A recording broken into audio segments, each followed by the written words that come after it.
Hello guys, আসসালামু আলাইকুম। কি অবস্থা সবার? সবাই কেমন আছেন? এই তো আলহামদুলিল্লাহ, আমিও আল্লাহর রহমতে ভালো আছি। নতুন একটা রেসিপি নিয়ে চলে আসলাম, লইট্টা শুটকি রেসিপি। তার জন্য এখানে আমি পরিমাণ মতো তেল দিয়ে দিছি। দেন এরপর হচ্ছে দুইটা বড় সাইজের পেঁয়াজ কুচি দিয়ে দিছি। শুটকিতে যত পেঁয়াজ বেশি দিবেন তত মজা হবে। দেন এরপর হচ্ছে আমি অর্ধেক টমেটো কেটে দিয়ে দিলাম। দিয়ে দেওয়ার পরে আমি পেঁয়াজ আর টমেটোগুলো প্রথমে তেলের সাথে ভালো করে একটু নরম করে নিব।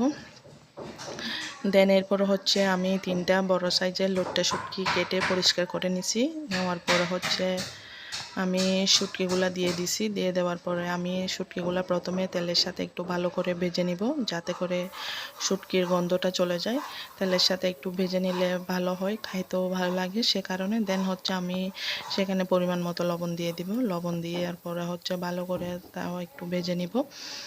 শুটকিটা যত একটু ভাজবেন তত একটু শুটকির গন্ধ বের হবে, মজার একটা ফ্লেভার হবে, সে কারণে একটু আমি ভালো করে তেলের সাথে ফ্রাই করে নিচ্ছি। এরপরে হচ্ছে আমি হলুদ দিয়ে দিব চায়ের চামচে আধা চামচ। পরে হচ্ছে মরিচের গুঁড়া দিয়ে দিব আমি চায়ের চামচে আধা চামচ। দেন এরপরে হচ্ছে আমি অল্প পরিমাণে মশলা দিয়ে দিব, বেশি না, তাও হচ্ছে চায়ের চামচে অল্প করে মশলা দিয়ে দিব। আপনারা বাইরের আওয়াজটা একটু ইগনোর করবেন, আমার ঘরে কাজ চলতেছে সে কারণে।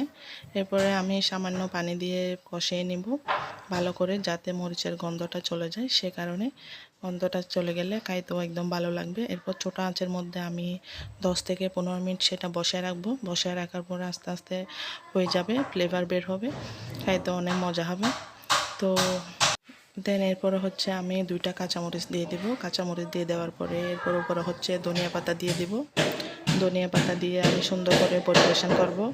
আপনাদের আমার রেসিপিটা ভালো লেগে থাকলে আমার চ্যানেলটা সাবস্ক্রাইব করবেন, আমার পাশে থাকবেন। ইনশাল্লাহ সামনে আমি